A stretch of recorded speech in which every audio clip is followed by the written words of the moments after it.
we have an issue, we take care of it. Maybe you're right. ... when we want to take care of that issue. There is breaking news. The reason we bring this up is like, well, if you don't want to talk about tanking, why are you bringing it up? Breaking news this afternoon, just minutes ago, from Shams. Commissioner Adam Silver informed the league's 30 general managers today that the NBA plans to make anti-tanking rule changes for next season. Stakeholders have intensified dialogue about combating tanking, and they're looking at now things like, these are concepts that have been discussed. First-round picks can be protected only top 4 or top 14 plus. Lottery odds freeze at the trade deadline or later date. No longer allowing a team to pick top 4 in consecutive years. Flatten the odds for all lottery teams. There's a handful of these here. It's surprising to me that the NBA continues to drive this narrative. You must be right, Alan. Only two things make sense. One, they're distracting us from something else. Right. Two, they're trying to convince us, oh, yeah, it's a bad look, but we're all over it. We're going to fix it. We're going to preserve the integrity of the NBA. Well, you know what it is? It comes off like, hey, this is the biggest issue, and we're going to tackle the biggest issue. Now, does everybody think that that's the biggest issue? Probably not, but they're going to continue to try to tell us that it is the biggest issue. So when they figure it out in whatever capacity, they can say, hey, in 2026, this was the biggest issue, and we got it figured out. Even though we all know, we're not stupid, we all know that that's not the only issue or biggest issue with the NBA right now. Mm-hmm. Did you hear what Matt Ishbia, the owner of the Suns, had to say about tanking? I did. And he's sounding up. Maybe he's trying to curry the favor of the commissioner or something. He says tanking is losing behavior done by losers and much worse than any prop bet scandal. Mm-hmm. It's easy to say when you don't have any first-round picks, right? Yeah. I mean, you can't tank. Tanking's not an option. Exactly. Same with the Bucks, and obviously the Bucks feel like they're going to get some first-rounders when they move Giannis, and it's not a matter of if, it's a matter of when. But right now, of course, he's going to say. Is that what your sources tell you, Larry? That is my annoyance telling me that. And I just want it to be done. But right now, they don't have any first-round picks either, so it's easier for – you know what that is, Whitey? What's that? That's like we all know somebody like this, right? Or we've done it ourselves. I've seen people joke about this because you click one thing on social media and you'll see a bunch come up. Like the mansions there'll be a bunch of mansions that you see because you clicked on one house, or different cars pop up. That's like somebody said, oh, man, no, I can't. Lamborghinis, not for me. I would not, even if I had the money, I wouldn't buy Lamborghinis. Well, I guess we'll never know, because you're not buying a Lamborghini. So Matt Ishbia is saying, oh, no. I would never tank. I don't care about my first-round picks. We know, Matt. That's why you don't have any right now. Mm-hmm. This is ridiculous, he said. Tanking is losing behavior done by losers. Purposely losing is something nobody should want to be associated with. Embarrassing for the league and for the organizations. And the talk about this as strategy is ridiculous. Actually, Matt Ishbia, it makes sense. Mm-hmm.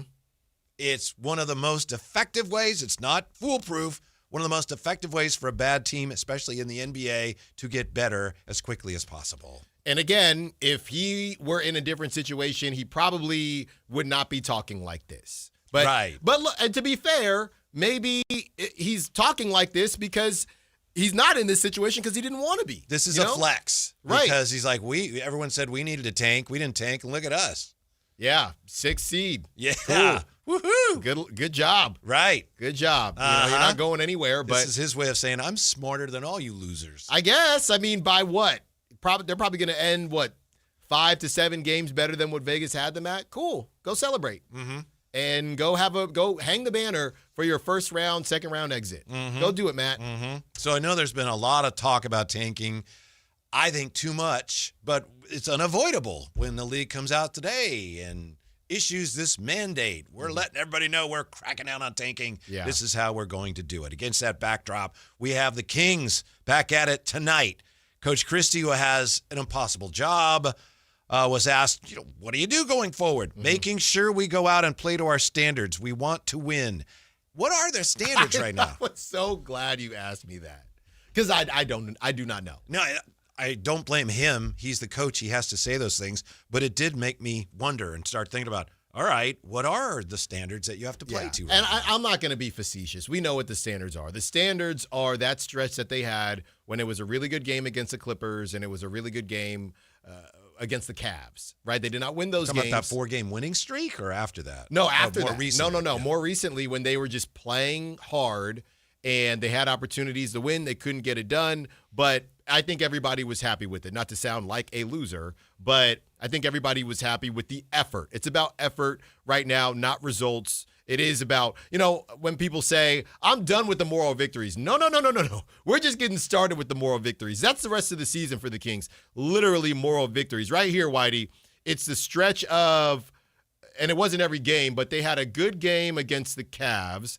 And then they had a really good game against the Sixers. And then, like I said, and this is in between shellackings, but good game against the Wizards, even though they're the Wizards. Good game against the Grizzlies. Good game against the Clippers. Now, they lost all those games, but the effort was there. And I think that's just what it is. It's not putting a lipstick on a pig. It's just a reality of the situation. Yeah, I just think the quote from Doug Christie speaks to how impossible his job is. There are standards that are part of being a competitive and winning basketball team, and right now that's not his job. Yeah. And so can you imagine how difficult that is? I'm the coach. I'm supposed to help us win. We're not supposed to win now. So I got to try to develop the young players, but we don't want to win too many games, and we've got a lot of veterans. They couldn't clear out the veterans and give me a young team that couldn't win a lot of games even if they tried, so he's stuck. So the standards are play hard, defend. What are they, Alan? Yeah, don't get embarrassed. Uh-huh. And if you get embarrassed, hopefully that team was just really good.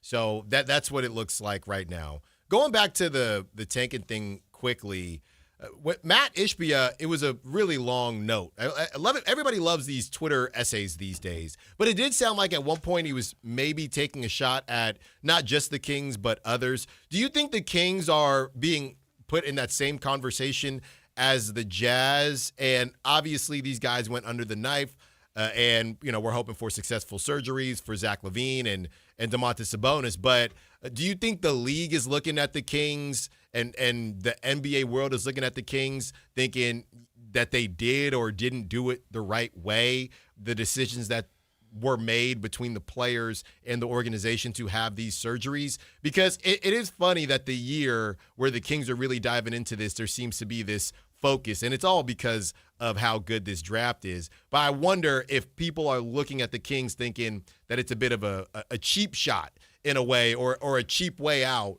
to do what they did with Zach LaVine and Domantas Sabonis. I know we talked yesterday about surgery just being the safe way to go about it because people can't talk about, right. Get out of the hospital surgeries, bed. But people are still going to do it. I think the league's looking at every team that's tanking, and there are a lot of teams that are tanking, and the Kings clearly are one of them as they're cracking down on this year tanking being the worst it's been. Clearly the Kings have to be one of the teams they're looking at. Yeah, I mean, it's them because the Nets are just the Kings. Funny enough, it's them now, right? If this had all really popped off at the beginning of the season, the Kings would have been the Kings honestly would have been a great story for the NBA because they were playing their vets and they were playing people. They just stunk. It's when the Kings have gotten close here and they can almost taste a top 3 pick where they've said, well, we can't afford to mess it up. That's where things have kind of flipped into the morality conversation. But for the first, 60% of the season so far, maybe more than that, the Kings were doing it by the book. They just were bad. Maybe. When? When? They put together a roster that was going to be hard to win with. You're saying the fix was in from jump? Oh, I wouldn't say the fix. I'd say the tank. I'd say the tank was underway before we really knew it was underway. Then why sign Dennis Schroeder and give him $45 million? I think they signed Dennis Schroeder because they knew they needed some assets at some point, and they knew nobody wanted what they had. It is too early in the show to go tinfoil hat like that. You've never said this to me ever. No, I have implied it. We talk about this all the time. Everyone says, well, the Kings did it the right way. They tried to be good. I'm just not convinced that was Scott Perry's plan all along, and I don't blame him. I hope I don't everybody. think it should have been. I hope everybody's hearing this right now. We said this yesterday. Not like this. Look at the roster they entered the season with. Not like this. You talk about imply, you ply, me ply, him ply. Implying is one thing. What you are saying to me is that Scott Perry signed Dennis Schroeder not really to give the Kings a point guard, or I guess do multiple things at one time. The whole thing was multiple paths. But, okay. And I think Scott Perry knew so we're going to end up on are you telling me the path to tank land, but and maybe we don't, and then we'll go this way. So you think we'll he sign knew? Schroeder. You're telling me he knew that this was not going to work. Well, look at what they were saying. Weren't they talking about him as, a point guard for years? Oh, my goodness. That's not Dennis Schroeder. No, what are you talking about? He's a cornerstone. That's not Dennis Schroeder. He's a FIBA MVP. And I don't blame them for saying that, but wow. I think we had to be smarter when we were digesting that news. Like, okay, I that's not the Dennis Schroeder I Look, know. I take people at their word. I'm listening. All I wanted, Whitey, I just wanted the tape. I just wanted the tape from training camp because this brother was about to be an all-star. I think the deal was, and I don't know anything, but I think the deal was, hey, we really should tank. We really should. So let's get Dennis. Yeah, but then it was a deal like, well, let's see what happens first. Yeah. Okay. We got Schroeder, we got Russ, we got these veterans. Hey, maybe we win our first 25 games. All right, if that's the case, then you're right. I will give up on the ideas of tanking. But that's not the way it happened. Then we ended up with Vivek sitting there courtside, and he was visibly agitated, and Scott Perry sitting next to him with his arms folded as tightly as they could be folded. Yeah. And I think what may have been going on there was convincing ownership that, look, you see, this is where it's headed.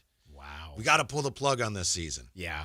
There were, I don't even want to say rumors, but there were just theories out there that were saying exactly what you're saying now, but a little bit harsher. That Scott Perry knew this wasn't going to work, and he knew the group of players was a complete disaster, and he ran it out there anyway because he felt like, hey, this isn't going to work, and we're probably going to be in a great position going into the draft. Yeah. That was a theory. Obviously, he would never, ever, ever admit something like that, but that was a theory because if you believe very, very similar to the idea of bringing in Zach LaVine and, hey, is a basketball mind behind this? Clearly, this is not going to work. That was the thought process, thinking if you believe Scott Perry to be a basketball mind, which we all do, there's no way he looked at this team and believed it was going to work. So it more so came down to, this is the team it is. I'm not going to fight it. You know what I mean? You see two people getting into it. Hey, I'm going to just let y'all work it out. Tell me how many times from the time Scott Perry first talked to the media to present day, how many times, especially focusing on the early part of his tenure here, how many times did he mention the word playoffs? That would be zero. Exactly. That would be zero. Because he knew where this was all headed. Yeah. And again, I'm not criticizing him. I applaud him for that. But I'm just saying, let's not pretend that, they tanked naturally. But they tried to be good. But let's be clear. When he is saying, and I'm not smirking here, when he is saying Dennis Schroeder is going to be a cornerstone for us for a very long time, what do you call that? What do you call that call then? that GM speak. Okay. What do you say? You know what? That's a very good term by you, Whitey. It is. GM, there's coach speak, there's GM speak. Cornerstone, baby. 339-1140, 1-800-920-1140. Let's welcome to the show pool guy Mark. Hello, Mark. How are your chlorine levels? Good. How you doing? Good. What's up? You use a liquid or you use the tabs? You know what? You got to use the tabs in the summertime, liquid in the wintertime. Good tip. That's a good tip right there. Yes, sir. What's up? Well, here's the funny thing. I don't know if Alan remembers this, but he kind of secretly was kind of hoping that when he made those signings of Schroeder and so forth, that he knew that they would be this bad. I don't know if you remember that, Alan. But to me, I just don't give them that much credit. I mean, why would you just go with your, Carter and the guy that they traded to Cleveland. I mean, that would. I mean, those guys aren't point guards. I mean, why would you? I mean, I just don't think they're that smart, honestly. And Allen said that. I don't know if you remember or not, months ago. So that was my take. It's just kind of funny that this kind of came full circle. Mm-hmm. Thank you, Mark. Good to hear from you. We appreciate it. Mm-hmm. Yeah. Good tip, too. Well, I know you got to pay attention. Yeah. I know Dave Dave got the pool, so Dave got to listen. Dave got to pay attention. He's always pool. You don't look. I just made it to the big show. I want one. Maybe one day when I grow up, I can be like you, Whitey. And I can use the tab. Sacramento, a lot of people have pools. I can use the tab. It's not like a big, I have a pool. Tab in the summer, liquid in the winter, or is that backwards? That's got to be correct. Tab in the summer. Tab in the summer. That's liquid what I said. in the winter. Okay. Thank you, pool guy Mark. But I do remember exactly what he's saying. You can invite me over. We can barbecue, Whitey. I can jump in the pool. Mm-hmm. I do remember what pool guy Mark is talking about because the whole conversation was, are we really talking about is this the same Dennis Schroeder that has been on 14 teams already? Yeah. The one thing that I'm not even pushing back, but it would have solidified the goal was if they got back some type of young talent. Now, what they, I guess, decided to do is basically redo what they just did with Dennis Schroeder and attempt to do it with DeAndre Hunter. Yes. But I would have preferred them go get a young guy. Did you see Johnny Juzang? Johnny Juzang available. Go get you a Johnny Juzang. Well, but that's not why they got Schroeder. See, I give Scott Perry more credit than most people, and I could be 100% wrong. A lot of people said, they traded Schroeder because they had to admit they had made a mistake on him. I think they got Schroeder, and especially Scott Perry, when I say they, I think he got him knowing that we'll be able to spin him off for something. Yeah. If it doesn't work out. But I don't think it's like, oh no, he's not a cornerstone. Now we have to trade him. No. I can't imagine that was actually the case. No, we all agreed. I think a lot of us got DeAndre Hunter, and DeAndre Hunter's somebody that hopefully they could spin off or something. I think we all agreed, not to kind of bring back the past. I think we all agreed on that. The issue was it still did cost you Keon Ellis. I think we all knew that Dennis Schroeder was going to be tradable, that it was a fairly tradable contract, but you still had to move Keon Ellis in the process. I think that's the only kind of hitch in the thought process that he had. We thought you could just move Dennis on its own. Dennis was, based on having to move Keon, Dennis was also viewed as somewhat of a negative contract, not even as I think I believed it to be early on. Mm-hmm. By the way, from Wisconsin, from the 262. Come on, Kevin. Doug was over 500 with this group and no point guard. Well, we're talking about last year, right? We're talking about last season, I believe. Mm-hmm. We're talking about how they had a winning record last year with no point guard. They did have Malik Monk. Yeah. And that was another part of the narrative that all of a sudden, we didn't have a point guard last year. Yeah. And then no, I don't know, Whitey. A lot of people were bagging on Malik because there were a lot of situations where it didn't look good, and it just snowballed. Yeah. And the whole thing got blown out of proportion. You already know how I feel about that. And they go out and they get 2-point guards, and I mean, does it look much better? Well, I'm going to say this theory is we got to be careful because I don't want the Westbrook fans coming after me. We're so close. I don't know if I'll be more excited if the Kings get a top 3 pick or if whenever I don't have to deal with Russell Westbrook fans on social media anymore. It's going to be close, Whitey, but he's still on the team right now. But you go out, you go get 2-point guards that looks worse. He's going to be on the team next year, too. I think he is. I really think he is. I do, too. But you go out, you get 2-point guards, it looks worse. I don't know. It seems like somehow that's a bad look for those players. Obviously, Dennis Schroeder and Russell Westbrook, it's like you added them and you got worse. That's not a good look. And everybody's looking at Russ's numbers. And I've said I've never been a Russ hater. Russ, my dad and I used to argue about Russ versus Steph Curry back in the day because my dad loves the dunking and all that, and I loved Russ. But when you look at what he's doing and then you look at what the team is doing, there's not really much to talk about when people want us, we love our listeners, of course, and our viewers, but when we get a call and somebody's saying, hey, can you ask this person about Russell's trade value, we don't have enough time, and we know what it is. Nobody's talking about it for a reason, so we can't really waste a question on that. Yeah, well, I believe your question that kind of got us started down this path was, did I think that the NBA is, when they're looking at teams that are tanking, are they looking at the Kings? Mm-hmm. Wasn't that kind of your question in a Yes. nutshell? Yeah. They have to be, right, Alan? Yeah. They have to be. There's nothing to, but that's what I'm saying. There's If nothing the NBA to look is at that now. concerned, they're so concerned that today we got news that they're telling the board of directors we're changing the rules next year on tanking. The Kings have to be one of the teams they're looking at. But there's nothing necessarily to look at unless they're looking at old games, because I don't know how you can say, I agree. hey, did Domantas Sabonis have to get? You can't agree. do that. Right. I agree. You can't. That's a violation. Some type of violation. They're also, and we said this last Friday when the news came up about the fine for Utah. The NBA is kind of rattling their sabers a little bit, and they're warning teams like, you better be really careful about how you tank the rest of the way, because we're really watching closely now. Yeah. So they're on it. So they're, even though the Kings like, okay, that checks, but we're still watching. Yeah. That's part of this whole message. Right. And I guess what's funny is obviously Russ on a minimum contract, so there's nothing they can do there. But DeMar is the next one, is that they would keep an eye on. And honestly, I think DeMar it will throw the Kings a bone, and we've already kind of seen it.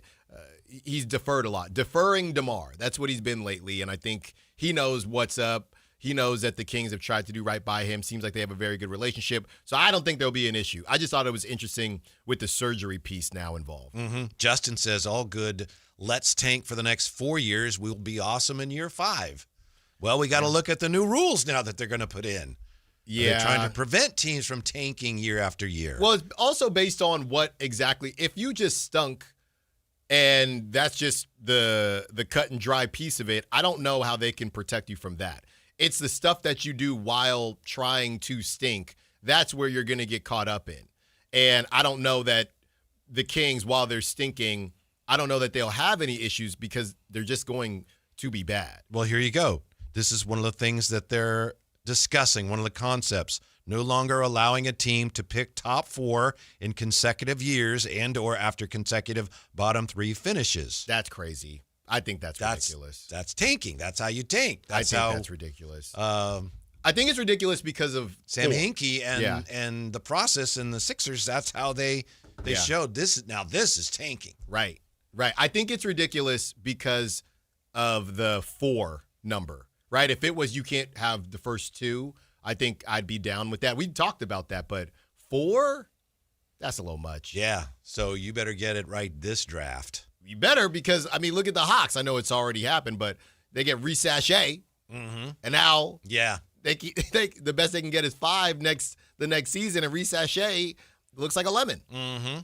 And I know I sent you and Jay video last night of your guy, Debansa. I was watching him, talking about the draft and everything. He had one play. It was incredible. No.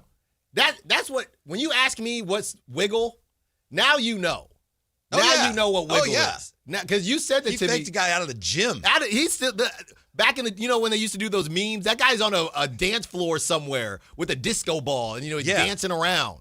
Whitey, there's this TH from El Dorado Hills. Oh, TH, what do you do for work, TH? The sad thing is, I don't think anybody is accusing the Kings of tanking. I think the perception is that we are just bad. I will push back on that, TH, and that's why we discussed it. I think early on, the Kings were just bad. But we got to be honest with ourselves. The stuff, and I know Domas ended up getting the surgery as well as Zach LaVine, but, the playing and sitting and not playing in the second half and things like that. Like I said, up until, what would you say, Whitey? Up until the trade deadline, I think it was legit. After the trade deadline, it wasn't legit. And we can admit that. But up until the trade deadline, they got there.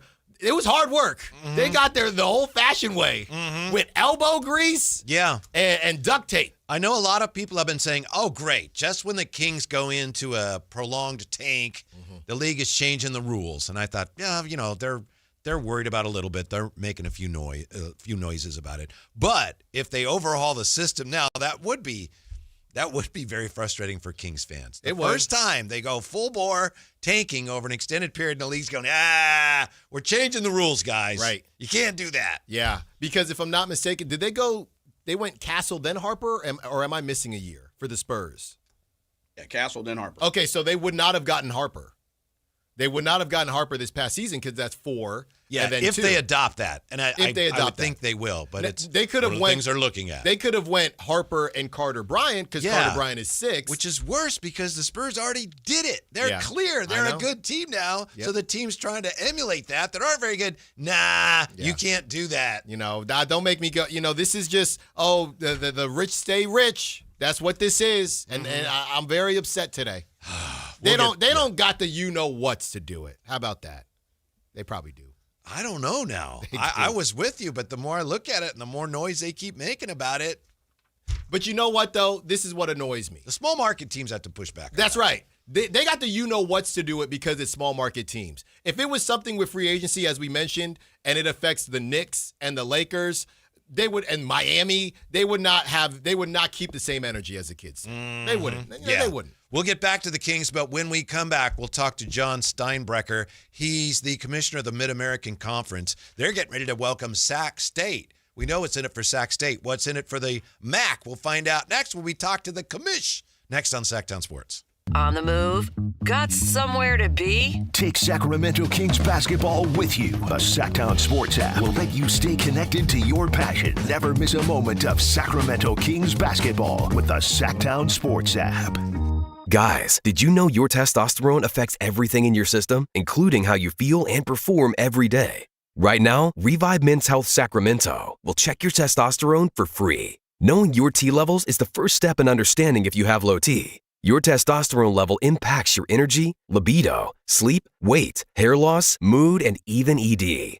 Maintaining an appropriate T level can change your whole life. Most men start to see changes in their hormone levels in their 30s. Experience and results matter. So what are you waiting for? Get your T levels checked today by local, experienced, and trusted men's health experts. They've helped thousands of men since 2011. They're so confident they can help you, they even guarantee it. Call Revive today and schedule your free testosterone test, free exam, and free consultation. Call Revive Men's Health at 916-277-8599. That's 916-277-8599. Or visit ReviveMen'sHealth.com. Join Sactown Sports Downtown before every Kings game and pick up an In-Shape Fitness Kings Rally Towel while supplies last. If you walk, lift, stretch, or sweat, you belong. Start the year strong and join today at InShape.com. Want the best movie experience in town? Join Sactown Sports IMAX Pass by visiting SactownSports.com. Sign up today. You can win tickets to see this week's films at the Esquire IMAX Theater. Cashback is not available on gas in New Jersey and Wisconsin.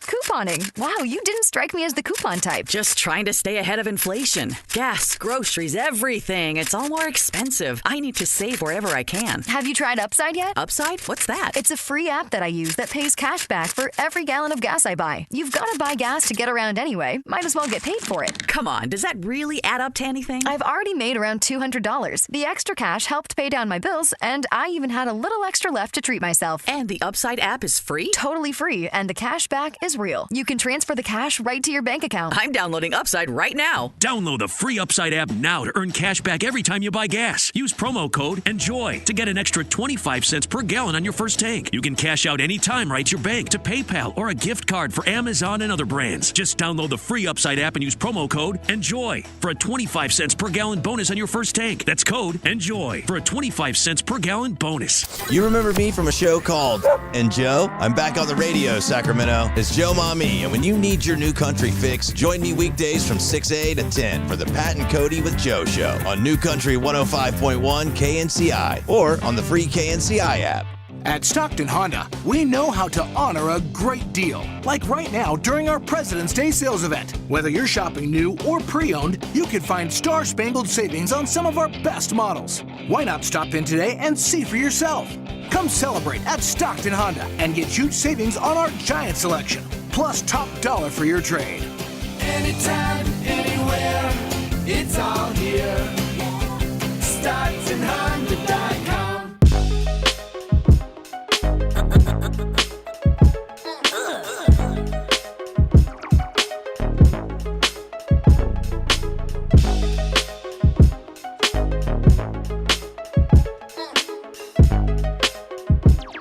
Your afternoon home for Kings talk and so much more.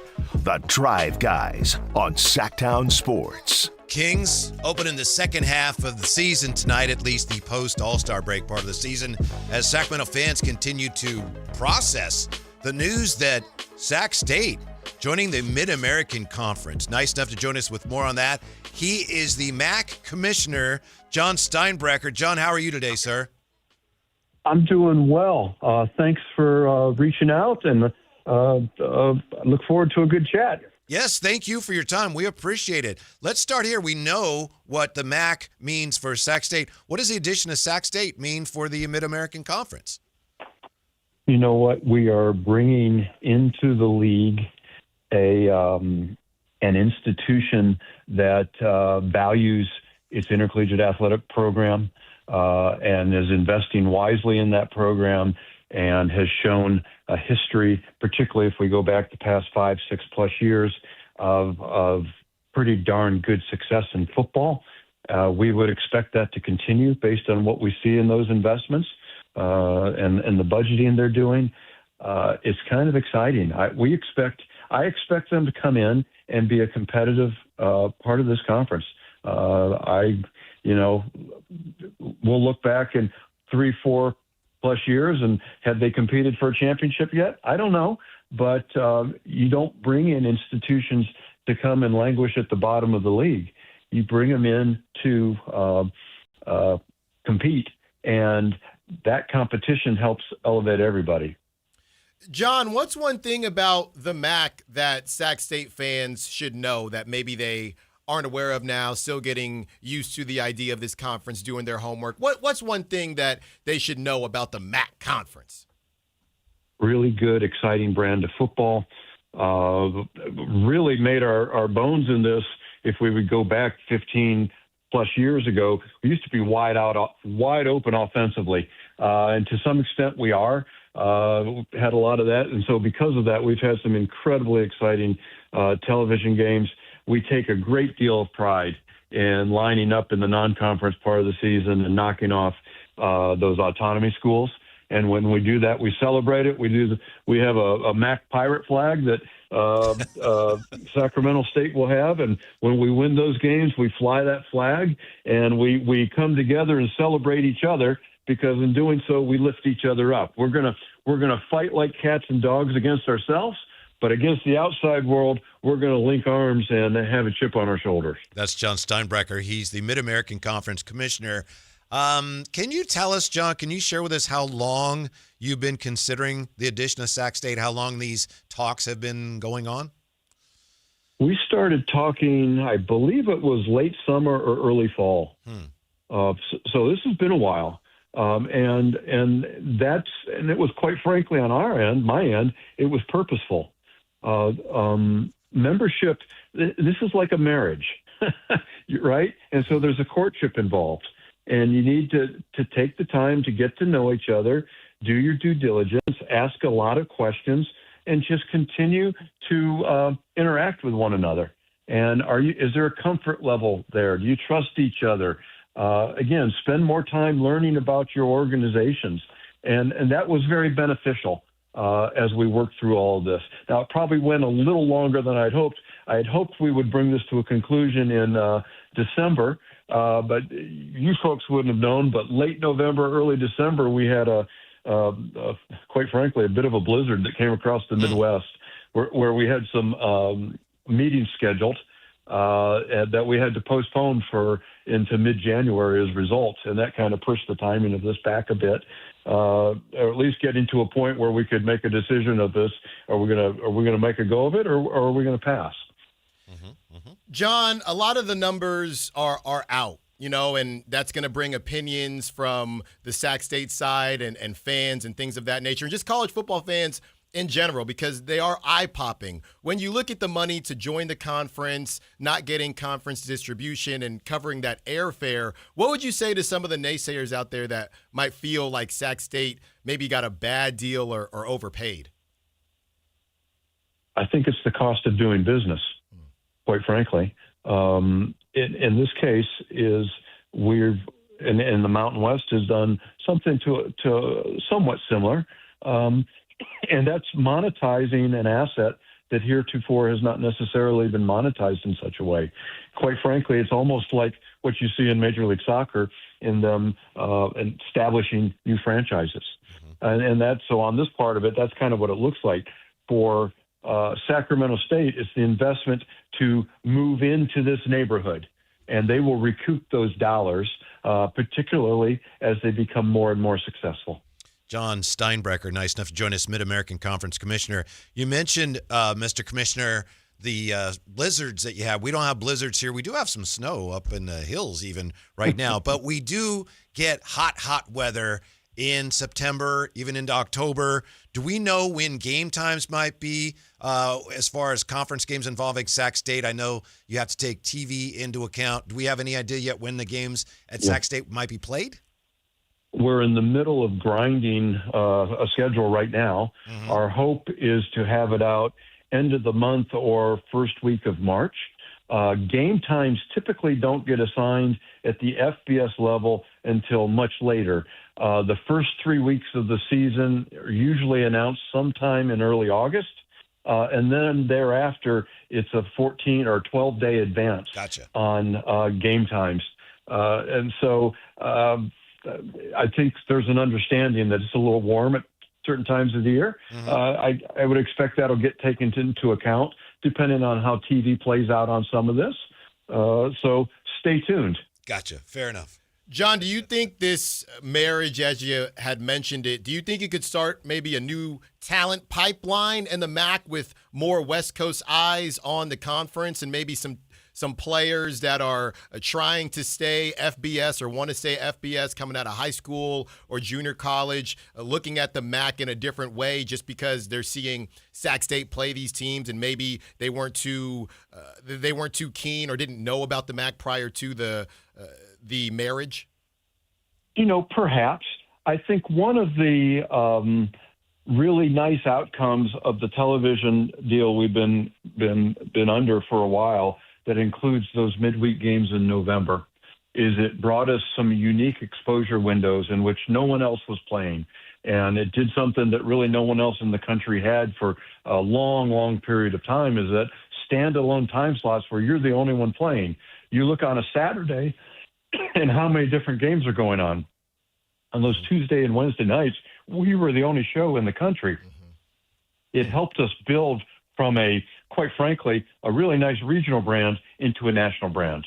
And you start thinking about Maction and those sorts of things. And our coaches, for any number of years now, have talked about how that has helped them to go basically anywhere in the country.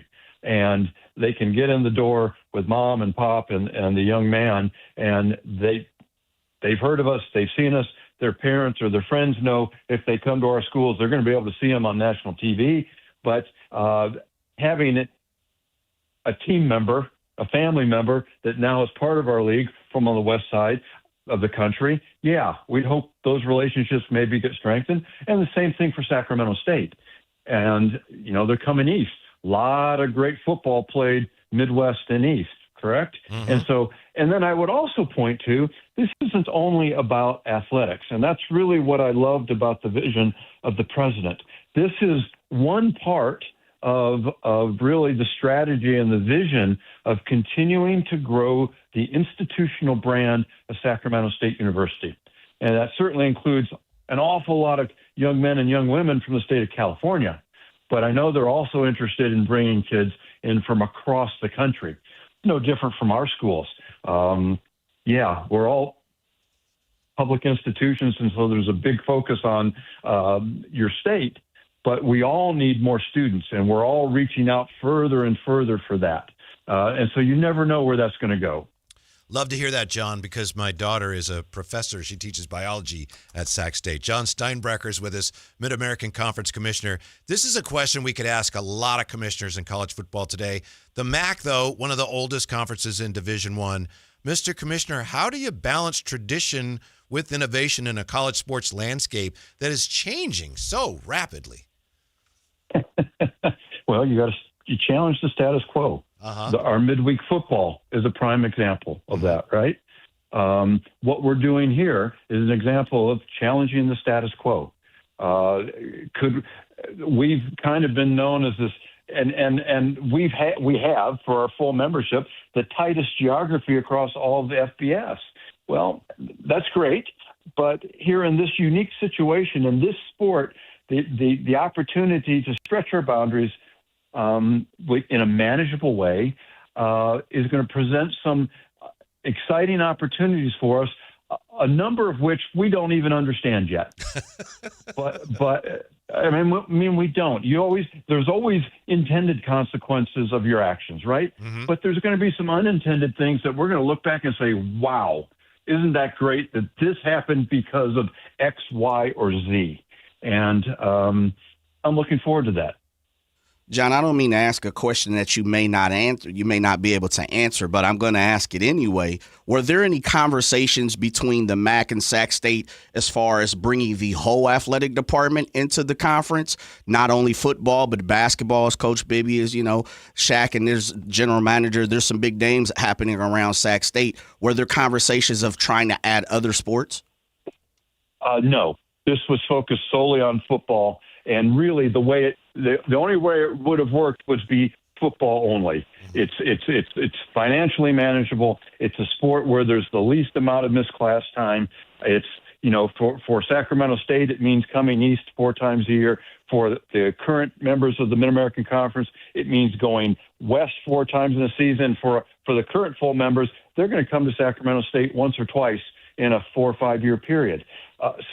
It was very, very manageable this way. They've got a great partner for their other sports with the Big West, where I expect they'll have great success.